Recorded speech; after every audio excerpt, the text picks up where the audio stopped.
All right, good evening, everyone. We'll begin our September Grimsby Heritage Advisory Committee meeting. Thanks again for allowing this date change. It's great to see us on a Monday for a change. We will begin with a land acknowledgement. Grimsby is situated on treaty land. This land is steeped in the rich history of the First Nations, such as the Haudenosaunee, the Haudenosaunee, and the Anishinaabe, including the Mississaugas of the Credit First Nation. There are many First Nations, Métis, and Inuit people from across Turtle Island that live and work in Niagara today. The regional municipality of Niagara and Grimsby stand with all Indigenous people, past and present, in promoting the wise stewardship of the lands on which we live. Thank you. I will move forward to any disclosures of pecuniary interest. Okay. Thanks, Brian, also for joining virtually. It's nice to see your big face on the screen today. I meant that as a compliment.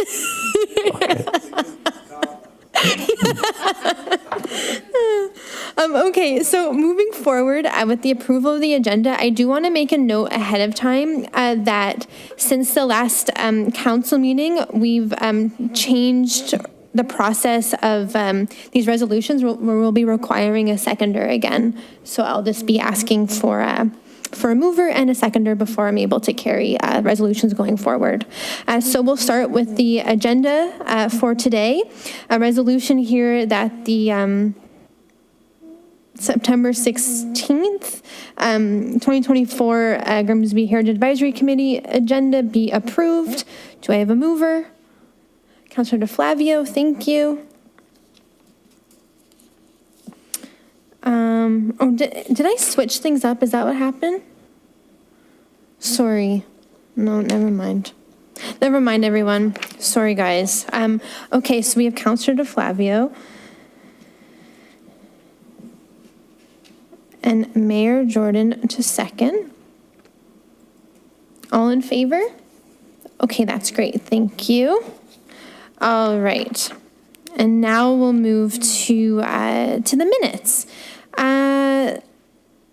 Resolution here that the Grimsby Heritage Advisory Committee minutes of August 13th, 2024 be received. A mover, Councillor, sorry. Oh man, I can tell I'm like kind of tired and jet lagged. Amy, thank you for moving. Do I have a seconder? Councillor DeFlavio. Okay, awesome. All in favor? Okay, that's great and carried. And now moving on to our verbal updates for the evening. And I'll start with working group updates. So let me just grab my notes here. Okay, so our education and outreach working group, we met in August and we confirmed our project for the remainder of 2024 into 2025, which we're going to be calling the Heritage Grimsby Mapping Project. Hooray, so exciting. So again, this is our work with the Grimsby Museum and Nellis Manor Museum, as well as a Historical Society and the Heritage Committee. We're all working together, and what we want to focus on for the next year is to create a print and digital map that locates the town's built and cultural heritage, including designated heritage buildings, public art, and other landmarks of local interest. This could also include like the bell boxes that we're seeing around town that have been decorated. So this has a couple phases to it, but the first phase will be to have a print map that people can take around and kind of see for themselves, and kind of like a self-guided exploration of the heritage in town. And following the print map, the hope is that we can make a digital map that we're partnering, get the GIS team involved and create something online that people can look at. So in terms of the project, we're just drafting the project plan right now, and I hope that we're able to bring this to the Heritage Committee in October for your review. And then in the meantime, the working group will be meeting in November to identify the points of interest that we want to include on the map. So all like the designated buildings, the public art, all of those landmarks that I noted, to identify that list, to identify themes, and then kind of think about how we want to interpret those points and kind of create a narrative for the print map. So that's kind of the steps that we're working on right now. And again, once we have that list of points of interest, then I'll bring those to the committee as well, and we can have a conversation about that list and if we're missing any and things like that. So the plan is definitely, to keep the committee updated as we're going, as we're supposed to. And then the hope is that we're able to have a print map in time for the warmer weather next year. Is the hope for 2025, to start with the print map and then to work for the digital. So any questions regarding the project itself at this point? Okay. Well, I'm always here to chat, or happy to chat afterwards also, or about the project. Yes, Councilor DeFlavio, go ahead. So will we see a draft so we can, kind of, maybe in case something gets missed, committee members might be aware of something that the group's not aware of, so, and that way we give some feedback, is that? Yes, exactly. So we're hoping for the November meeting to have our list of points of interest prepared so that I can then send that to the committee ahead of time for the meeting, and we can discuss the list, what's included, what isn't included, and then if we miss anything, then we can add that. Once the draft of the map is also finished, that will also, of course, go to committee for comment as well. The idea with the map is we want to identify these points of interest of local historical significance, but also to frame it in a way where it's kind of like narrative thematic based. So if people just want to look at Main Street West, for example, we have like a narrative to go along with that. So we're hoping it's a little bit more narrative based and give them a little, whoever's using the map, a little bit more interpretive meaning to why these places are on the map, essentially. Yeah. Thank you. Just a suggestion. Google Maps allows for the creation of maps to just give an example, on the way back from AMO this year, I stopped in Port Hope, and if you're a fan of movies, they filmed the It movie there, so there's an It tour of Port Hope where you can see all the sites where it was filmed, but it's just an overlay on Google Maps, so it's really easy to create. I've done it with my class where you can create points of interest, you can call it whatever you want to call it, you can link it from the town website, and it's free, which is a really important benefit, so it has no cost to the town or to the committee.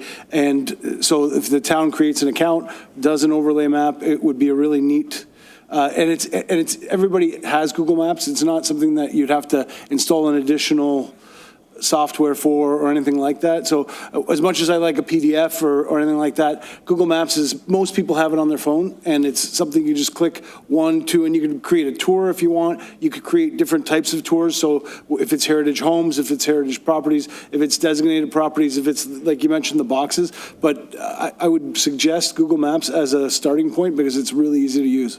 So grade 9 kids that I teach are able to use it. So I'm sure we could figure it out.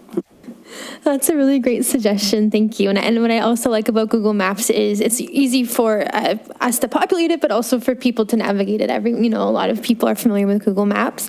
And also, like you say, there's layers, there's tours, you can connect points. So it is quite intuitive for our purposes. So yeah, well, maybe that is how we'll move forward. I can take that back to the committee. I know we're meeting with a GIS team member just to see what the capabilities are, but maybe it is something as simple as a Google Map that would at least allow us to, get something out into the community a lot quicker. So thank you for that. With that, I did also want to mention that there is an opportunity for us to apply for a grant through the Niagara Community Foundation, a mini grant of up to $1,500, and this could go towards if we do plan on a print map, that could go towards the designing of a map. So that was something that I wanted to bring to committee. If we have the support of the committee, then we can probably go ahead and apply through that. Janet at the Grimsby Museum would apply for the grant on behalf of the town, and her work that and the museum's partnership with the working group. So if that's something that we're comfortable with, we can go ahead. The grant is due on October 21st, I believe. So any comments on the grant and applying for it? Yes, Mayor Jordan.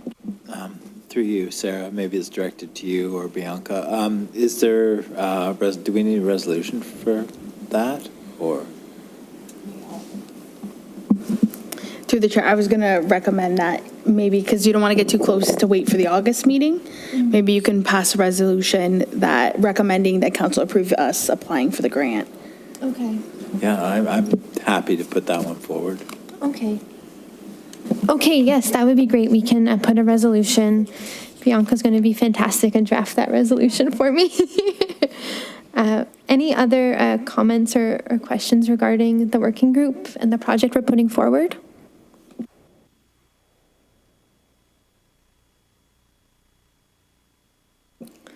All right, we'll wait for Bianca's brilliant resolution writing on the fly. I will say while I'm waiting, I think the program is the Niagara Community Foundation mini grant. And the Community Foundation, they bring these grants. There was a report written about living in Niagara, and so it needs to meet certain community-focused kind of goals and strategic plan of the region. So because this is, community-based, because it's educational and engaging for the public, that's why we think we have a good shot at it.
All right, so if there aren't any other questions or comments regarding the working group, I'll move forward with a resolution. Resolved that the verbal update regarding our working group be received, and that the Grimsby Heritage Advisory Committee recommends that council directs staff to apply to the Niagara Community Foundation mini grant, and that if successful, the grant funding be used to produce a community map focused on the town's cultural heritage assets. Do I have a mover? Mayor Jordan, thank you. And a seconder? Councilor DeFlavio. All in favor? That's great, thank you. Okay, thank you. And thank you, Bianca, for writing that. We'll move forward to our next verbal update. Bianca will provide an update on the provincial policy statement. Go ahead, Bianca. Thank you, through the chair.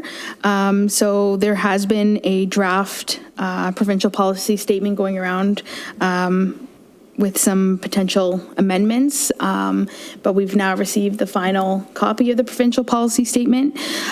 So some of the things that will affect the town in this committee is that we now have a new definition for what built heritage resources are, and that the definition for heritage attributes has also been scoped, the focus is now on protected heritage properties, which no longer includes properties on the municipal heritage register. So the provincial policy statement is really coming into alignment with the Heritage Act and those changes that have been made. These changes further solidify the progress we're making forward in protecting our buildings as designated buildings. And that's kind of the way the legislation is now going, that the focus is on those designated attributes and monitoring change that affects them adjacent, but it's no longer about the registered properties. It's really focused on the protected heritage. And there's also a provision in there about being proactive with our protections. So the way that we're moving now with protecting designated properties before they're at risk is the way that the provincial policy statement is encouraging us to protect these properties. So those are some of the main pieces that will really affect us. And you'll see that happen more and more with development applications. If the property isn't designated, there won't be as much of an ability for us to mitigate impacts as there was previously. So it's, again, really important we continue to put those protections in place on the town's most important cultural assets. Thank you. Thank you for providing that update. It's interesting. So there's a real focus now on being proactive rather than reactive. Are you finding that this is this changing how we'll approach things, or do you think it's actually in line with how you've been responding to the changes to the Act already? Through you, the chair. The town had moved towards proactive conservation. I would say we really took a very strong step forward towards that in 2020/2021. The town had protected 300 buildings through our municipal heritage register, and that was really a review that we did throughout the town where we looked at all of our assets and the areas of vulnerability. And so that was our way of proactively flagging these sites as being culturally significant. And so now we do have that proactive list where we've identified where all these areas are. And so that's why it's so important we continue to protect these buildings, because we can see it's continuing to scope down and really being focused on them being designated. And so all that work we've done with the property owners is really going to secure those assets as we move forward. And, if development applications happen on the site, we have mechanisms to protect them. So it's really important for that, number one, and then also the preservation of corridors. We look at the Main Street East Conservation District we're looking at by putting that area potentially through some type of protection. We know that we'll be able to manage change as it happens in there, in that area. And so I think it's in alignment with the actions we've been taking towards proactive preservation rather than reactive. Thank you for providing further details on that. And I think we were on that because of the work you've done. The town has been on that way already, so it's kind of good that we can kind of just continue forth.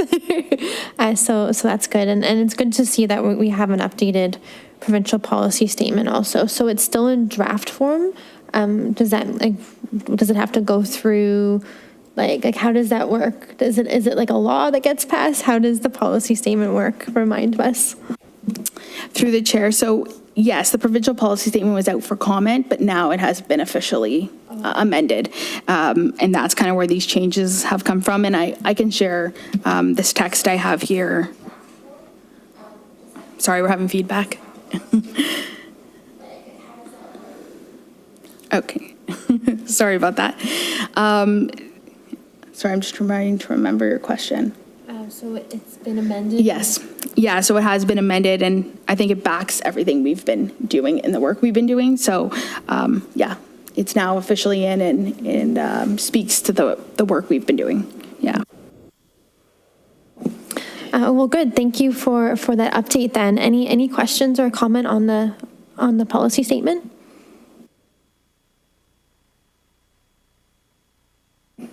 Okay, great. Well, thank you for that. Resolution here then resolved that the verbal update regarding the provincial policy statement be received. A mover. Amy, awesome. Or carried. Oh my gosh, guys. Seconder. Seconder. Brian, you had your hand up. Okay, do you want a second then? Wow. All in favor? Thanks, guys. Whew. Change it on the fly, sorry. All good. All right. Moving on then to a memorandum for tonight, appointing Heritage Property Grant Selection Committee. Garrett will take this one. Thank you, through you, Chair. To prepare for the upcoming launch of the new Heritage Property Grant Program, the Grimsby Heritage Advisory Committee must appoint a selection committee in accordance with the selection process that was outlined in Report HR 2414. The selection committee will review all applications for completeness and eligibility against the established evaluation system prior to providing their recommendations to the committee and council. The committee must appoint 2 members to the selection committee, a member of the Heritage Committee that sits on council, and a member of the Heritage Committee. And I just want to note that active members of the selection committee cannot apply for funding. Thank you.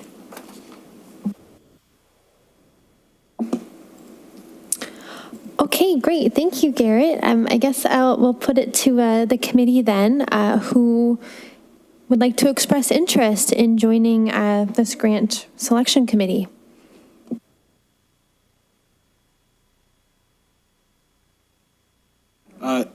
I don't know if Councilor Cristangi is interested, so I'm happy to do it, but I don't want to take it away from somebody else who wants to do it, so maybe we can reach out to her. And do we need to appoint somebody tonight? Is that It looks through you, like Chair? it looks like we do need to appoint someone tonight, just because we'd like to start the process next month, if I'm correct. So feel free to put me down. I don't want to take somebody else's spot, though. So if Councilor Cristangi expresses an interest, then I'll step down, and I'll be happy to step down, and we can do that at the next meeting, I guess, appoint her. Is that okay with? No.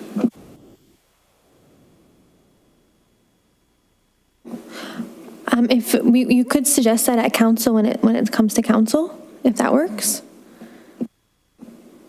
Okay, all right, so we'll put Councilor DeFlavio down then to represent council. And Amy, you said you expressed your interest?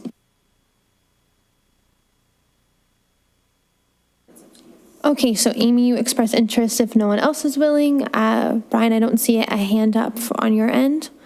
Are you okay if Amy takes that then? Yeah, I'm supportive of Amy taking that. Brian's purposely not taking eye contact. All right, that sounds great then.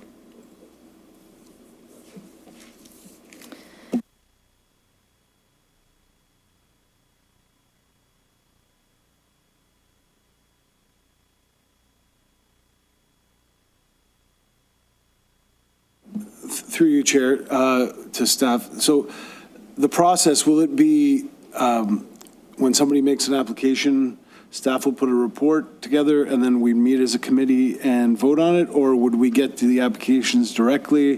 What's the process going to look like for this?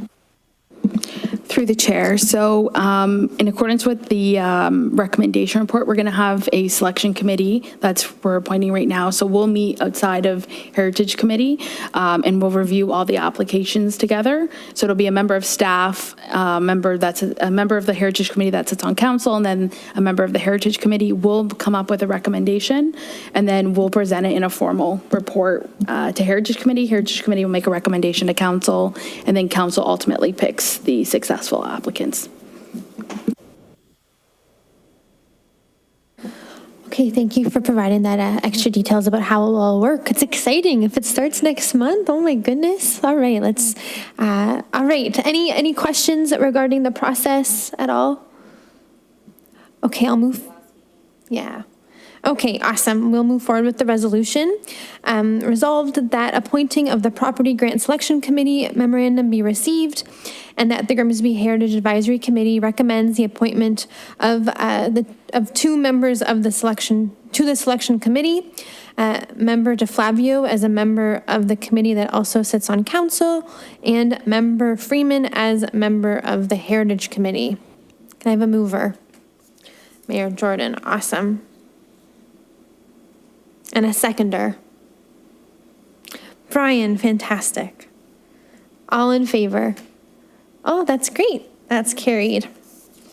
Perfect.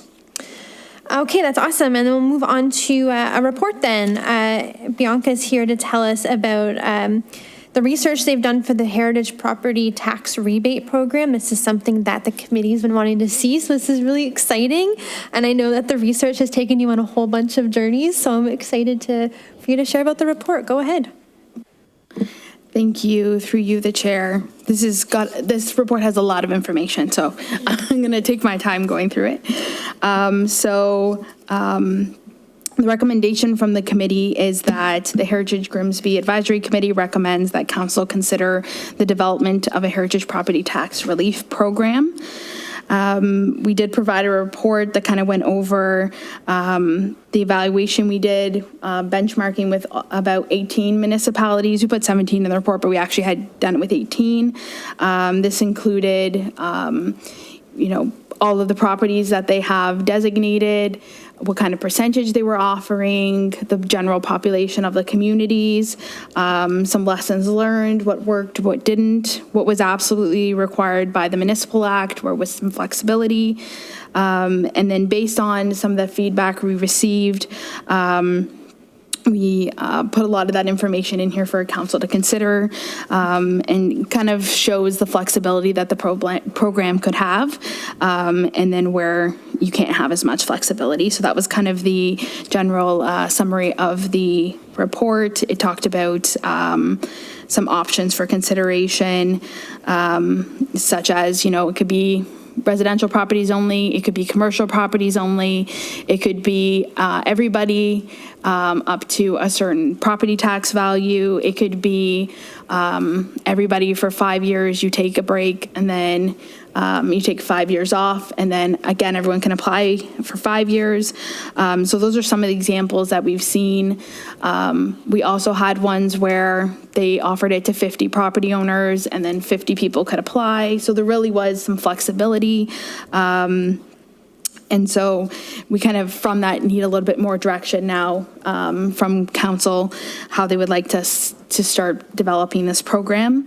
I was also going to note this started through a notice of motion that went to council, asking us to look at the feasibility of implementing incentive programs for heritage property owners.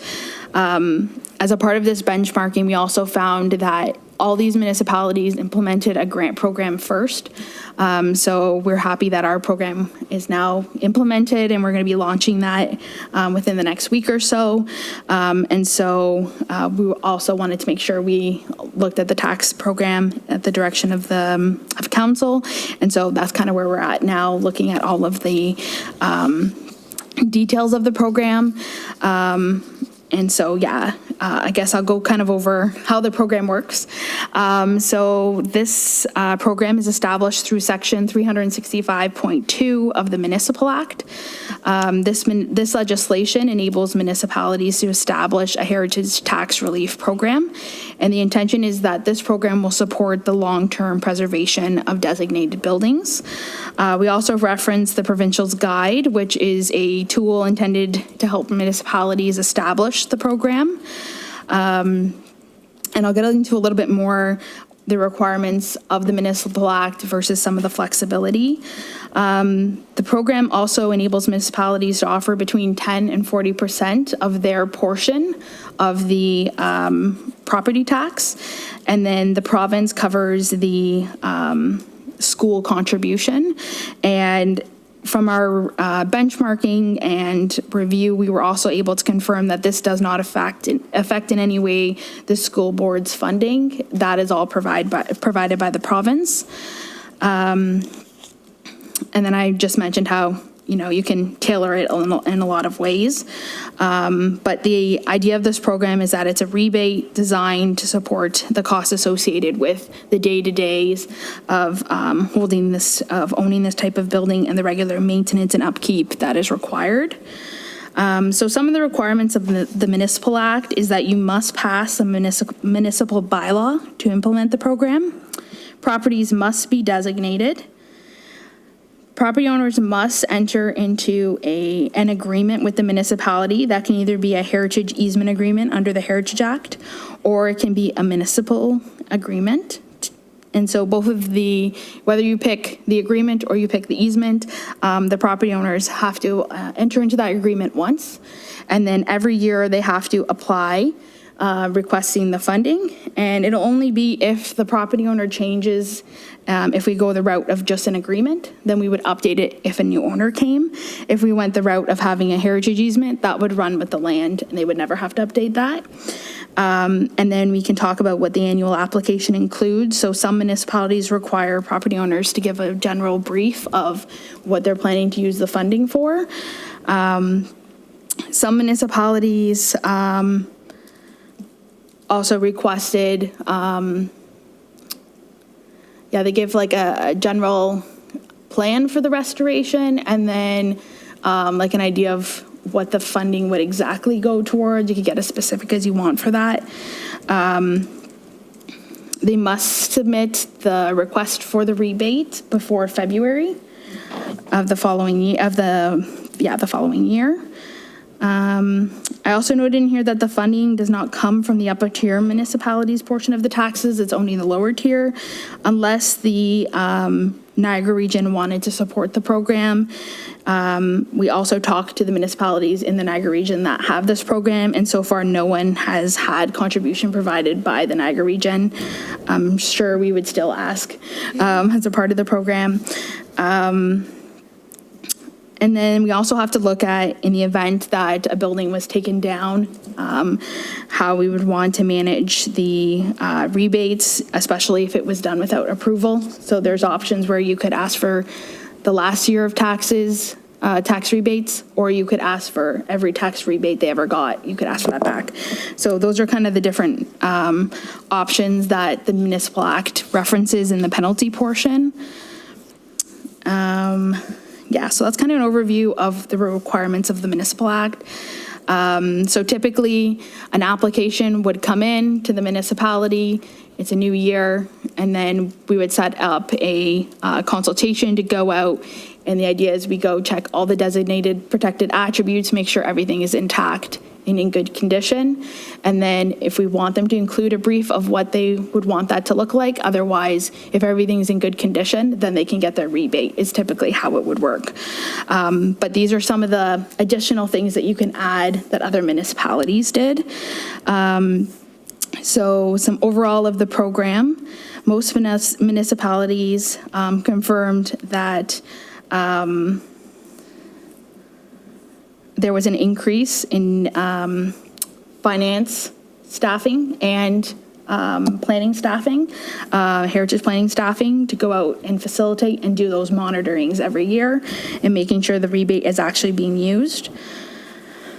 Most municipalities participating in the program offered between 20 and 40%. Most municipalities had a preference of giving eligibility to residential properties.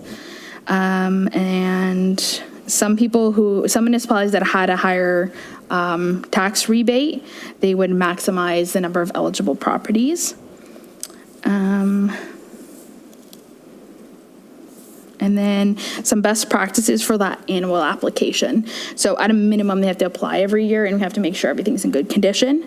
We can also ask them to provide visual evidence that the property is being maintained, or we can do that ourselves in person. An overview of how the rebate will be used, / how they'll maintain the attributes. Most municipalities required a site visit and had staff confirm that all the attributes were in good condition. Some municipalities required a one-time application fee, and that's because the agreements obviously can cost from a legal perspective to implement all the agreements. So some municipalities did a one-time application fee, and then they just deducted it from the rebate. And most municipalities required the property owners to confirm the heritage status of the building, and the property owners had to be in good standing with both the Heritage Act and up to date on their taxes. And then in the report, we kind of gave a couple examples, so I can just touch on a couple. So Burlington, for example, they had 40% for residential, and then they did 20% for commercial, and they had about 79 properties that were eligible for funding. And they all had to be designated under the Heritage Act. They had the annual application fee. And yeah, the annual application, there was no fee. And their population is about 200,000. Something a little closer to our scale, we have Fort Erie. Fort Erie had done a 40% tax rebate. Right now they have 20, at the time they had 22. I know they're going under a large evaluation similar to us, with about 30 to 40 properties currently being evaluated. So that probably closer to where we are. And their population is about 30,000. And then they had the annual application. Godrich, for example, they have 193 sites and a smaller population, about 7,000 people. And they offered 20% and they required the application fee. So there's about 18 in the appendix, but that kind of gives you an idea of how different places have done it. You can also see the examples where easements were required.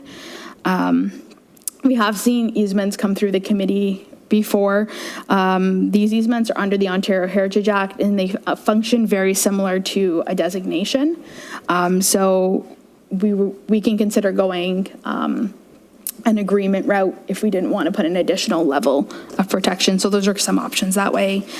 And then I also included some homeowner consultation. So when we've been doing the one-on-ones for the designations, the property owners did voice their support for the program and confirmed that they often do see higher costs to restore the buildings. And a lot of that is because you're looking for skilled tradespeople.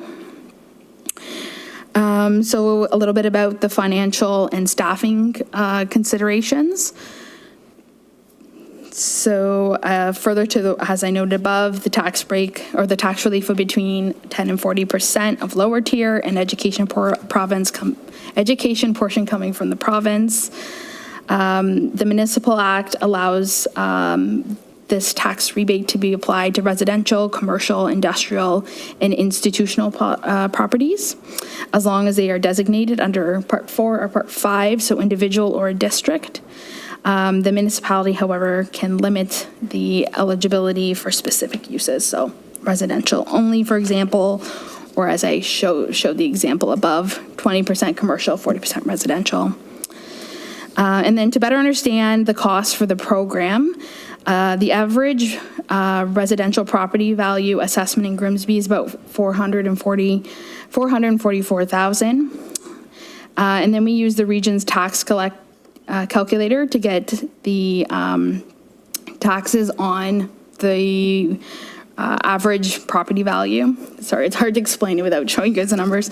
So the average tax bill is about $5,700 in 2024. And so when you look at the actual regional calculator breaks down how much actually comes into the municipality. So on that tax bill, it was about $1,700 came actually to the municipality, and then $600 went to the education portion. So the average tax relief showing 10 to 40% for a residential property would be anywhere from $173 to $693 a year. And if we had applied that to our current residential properties, to implement the program, not from a resource perspective, but just solely on the rebate, it could be anywhere between $7,000 and $31,000. And that kind of shows a range between 10% and 40%. And that would be if everybody applied and there was no additional criteria. That's what that would look like. And then we also did it for commercial properties. So the average property value for a commercial property is about $1.3 million in the town, with taxes being just over $38,000. And then again, we use the regional calculator to see how much of that tax is actually coming to the municipality, and it's about $9,000. And then $11,000 going to the education portion. So the average relief for a commercial property would be anywhere between $900 and $3,600. So if we did that plus the, sorry, let me just, I don't want to get the wrong number here. Existing. Yeah, so the average for the commercial properties would be between $11,000 and $44,000, and that's a 10% to 40%. And again, that's assuming that they were able to obtain the funding and didn't have any additional criteria, and everyone applied. I'm just noticing in the report, it says 46 existing residential, but it should say commercial there. But overall, if we were able to offer it to both residential and commercial, the program would cost between $18,000 and $75,000 to implement. And that's, again, if everybody applied, there's no additional rules. And then the report just goes again into some of the different options you have, doing just residential. And then we also talked to some of the non-for-profits and the churches, and so they wouldn't be able to apply for this funding, and so that's where the grant funding will be very helpful to them, and that was something we talked about with them during the designation process. And then outside of the actual costs for the relief itself, I did just provide a high-level overview of some of the background staffing components to implement this type of program. So each property would need to be assessed individually, so we can actually have an overview of their taxes. We have to consult with the finance minister. We have to establish a tax assessment process in accordance with the Municipal Act. We have to develop eligibility criteria and implementation. Quite technical from a finance standpoint. And then budget considerations, and the annual administration / operation of the program. From a planning department perspective, we'll have to develop the eligibility criteria. We'll have to establish the application process. We'll have to identify all the remedial actions. We'll have to develop a monitoring strategy, and we'll prepare the municipal bylaw for implementation.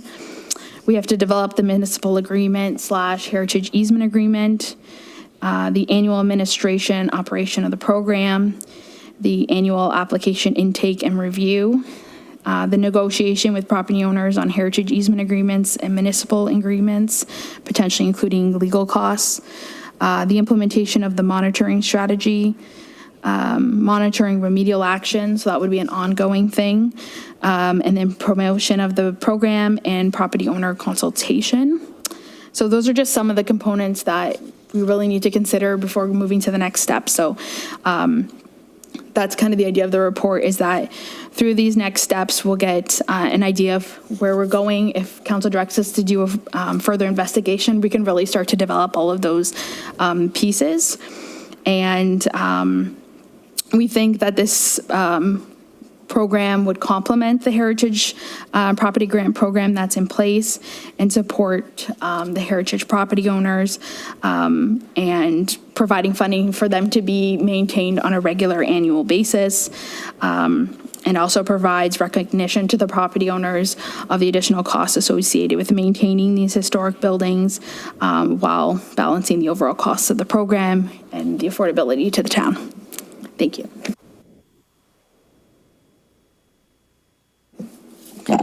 That's great, Bianca. Thank you for providing such a thorough report. Very interesting things, and I'm excited to see what the committee has to say. Councilor DeFlavio, did I see your hand?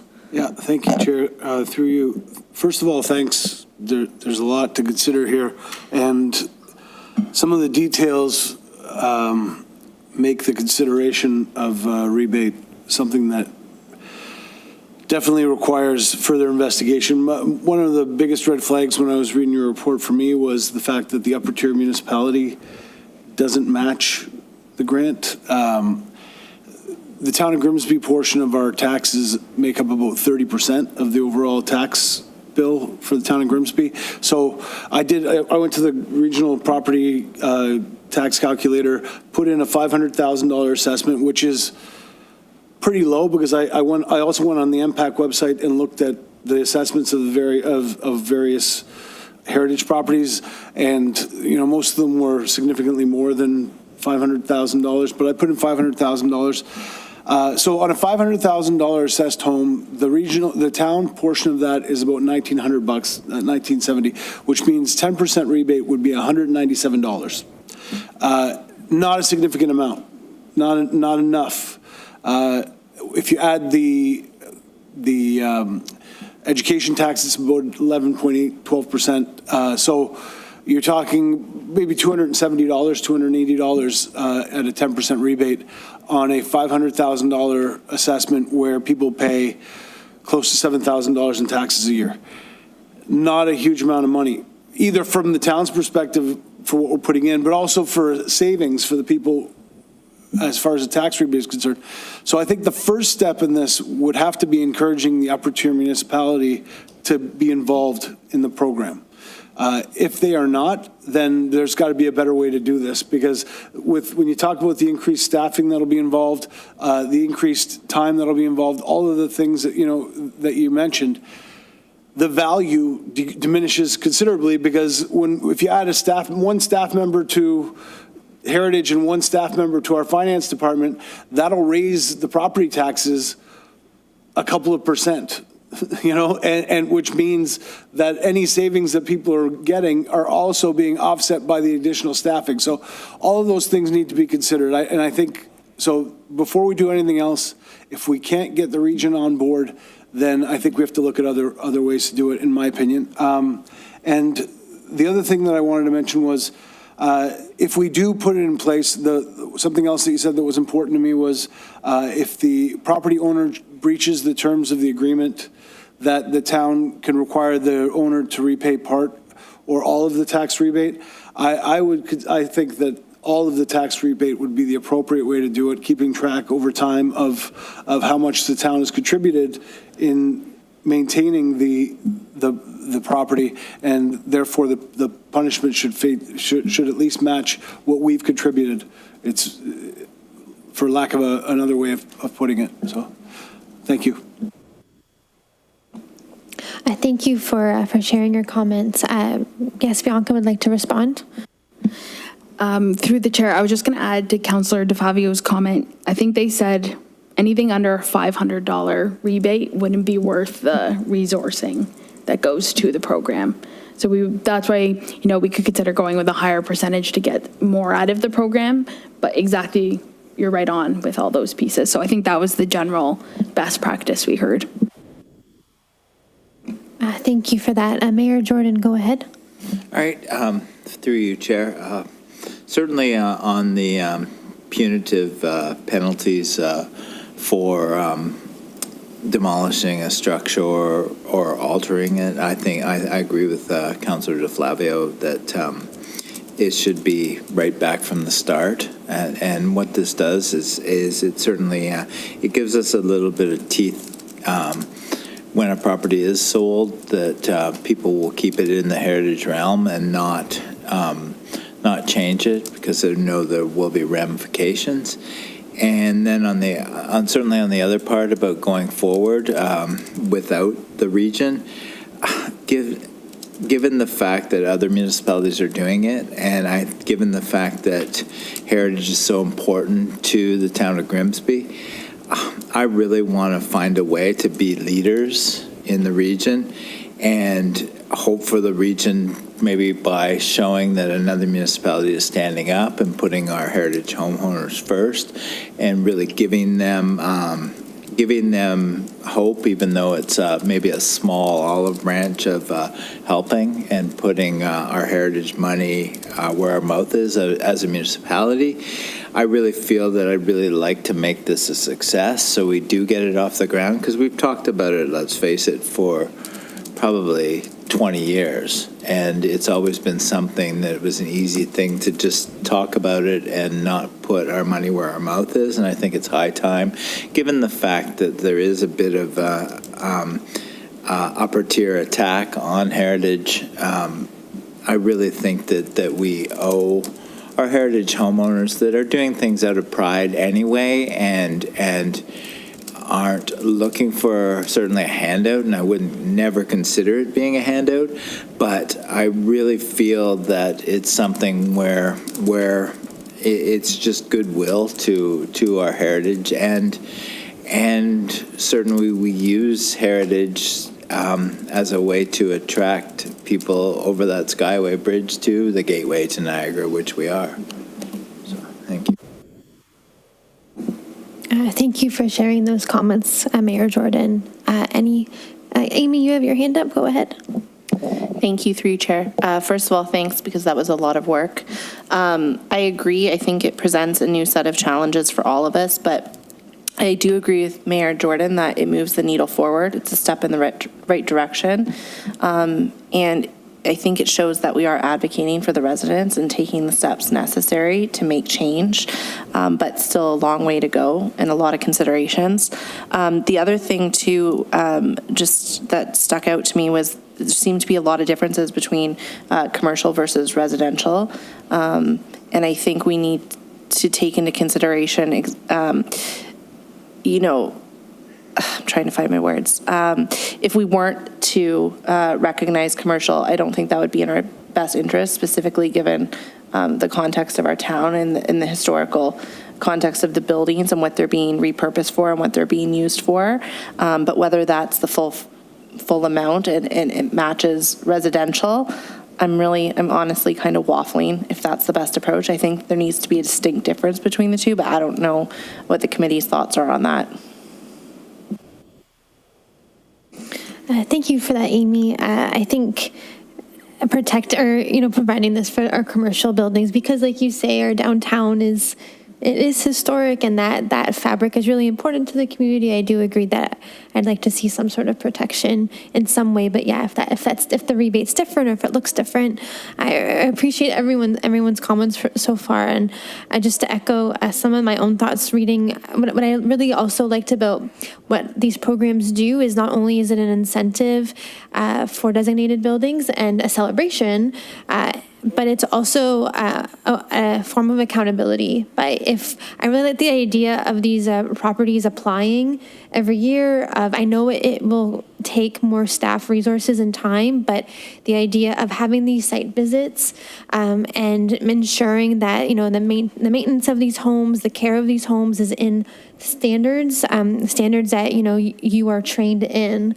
I think that's really good, and it kind of, to me, it offers like a deeper protection, whereas in some ways you could see a designation as kind of just being surface level, where you designate and then there's not really much else teeth that we have as a community to ensure that they're protected. But if they're applying for rebates every year, and there's some sort of process, and they have to, I like the idea of them like maybe putting forward what they'll do with the rebate, in terms of maintenance and work projects that they're doing on the house, I think that it becomes like an ongoing dialogue, and we can ensure that it's not just a surface level, like, yeah, you're designated, that's great, bye. Like, it's an ongoing dialogue, an ongoing relationship that we have that I think will benefit long term. So I appreciate the accountability that the program can also offer.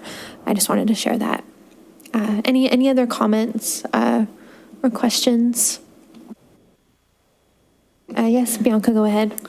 Through the chair, I was just going to add, as much as it's good for the property owners, it's also really good for the buildings. And I think, number one, yes, you were saying we can keep an eye on the attributes, but I also know with when Garrett and I go on the sites and talk to the property owners, there's really quick fixes that could cause so much damage down the road that we would be able to catch with these annual visits. Something as simple as a downspout, resting on the building, vines, anything like that. We could catch that in the beginning. It would save them hundreds of thousands of dollars later. So I think as much as it's good for the homeowners, it's also great for the buildings. So, yeah. That's a good point, and that's why we're also designating it's the built heritage assets themselves, and that does allow you to. And again, you have that knowledge, so having those annual site visits will help that. Brian, you have your hand up. Go ahead. Do you, Chair? Can you hear me? Okay. Good. Okay. First off, great job on the research. Very thorough assessment there, which I think is important for us to inform kind of how we handle this next. And I tend to agree with taking a bit of a chance and the region not supporting it in the hopes that they will support it. I think there's a lot of benefits to this one. And if I'm reading the report correctly, the next step is really just to whether or not we support it to continue this path of trying to put together a program and coming back with a recommendation. Is that correct? Through the chair, yeah. So we just need some more direction here. It's going to be, quite time consuming to put this forward, this full package. So we just want to make sure that we have the direction from council to take the next step. And so the idea is once we have some feedback, committees provided some great feedback today. We'll be hearing from council. The idea is we'll start to develop the program, prepare the bylaw, and then we can go forward to council. The nice thing is that if we did proceed to launch it in 2025, the funding would be for 2025, and they would submit for the rebate at the end of the year. So it would actually be in council's budget considerations for 2026. So this gives us some time to really develop the program while still allowing it to be launched next year. Okay, thank you.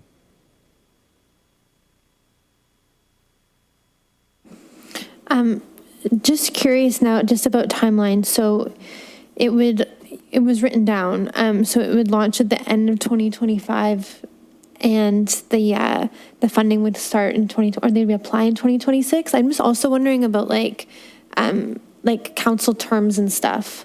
And will that fall within this current term if we continue on that trajectory?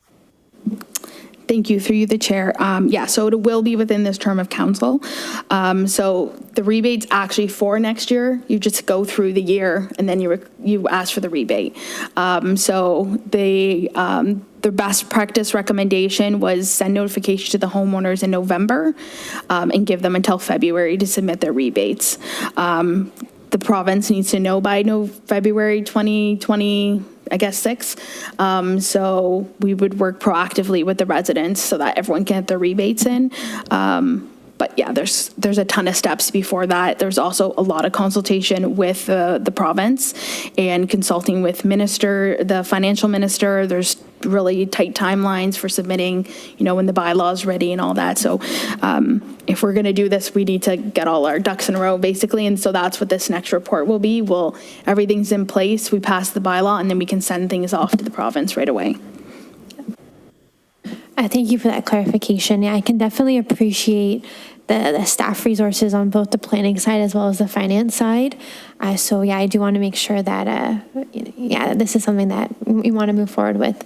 I'm also curious about the finance minister in the province, kind of knowing how the province has approached heritage, this current government is approaching heritage. do you foresee there being issues in the finance minister supporting this? Like, has there been feedback on that? Because I guess they have to approve on a municipal basis, right? Like each projects or each case is different. How does that work?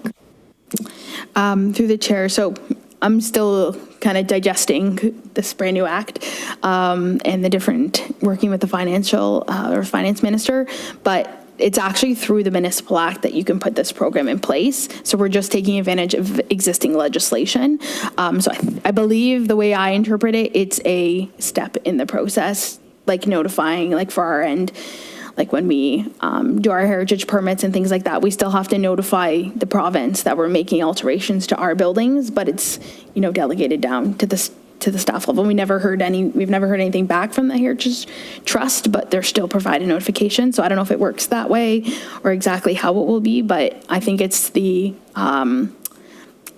pretty technical. So I'll probably defer to finance staff on that one. I appreciate that. Thank you. Okay. Any other comments or questions from the committee?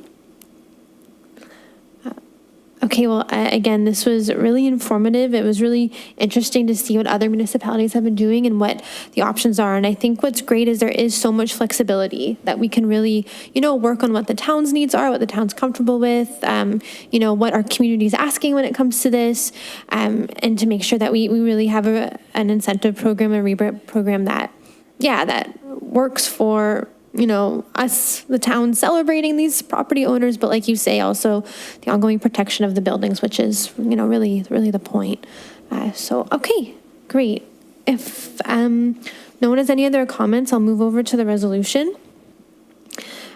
Resolved that the information report Heritage Property Tax Rebate Program be received, and that report HR 2416 dated September 16th, 2024, entitled Information on the Heritage Property Tax Relief Program report be received, and that the Grimsby Heritage Advisory Committee recommends that council considers the development of a Heritage Property Tax Relief Program. Do I have a mover? Mayor Jordan, can I borrow a pen? Thank you. And a seconder, Brian. Okay, that's great, and that's carried. Well done. Great job, everyone. That's exciting. Oh my God, all in favor. Oh no. Okay, all in favor. Now it's carried. Thank you for that, Mayor Jordan. Man, okay. I think any announcements from the committee today? All right. Well, thank you, everyone. That was exciting. That was productive. And thank you for your patience while I messed up literally every resolution. So thanks, everyone, and have a great night. Thanks, everyone. Bye-bye.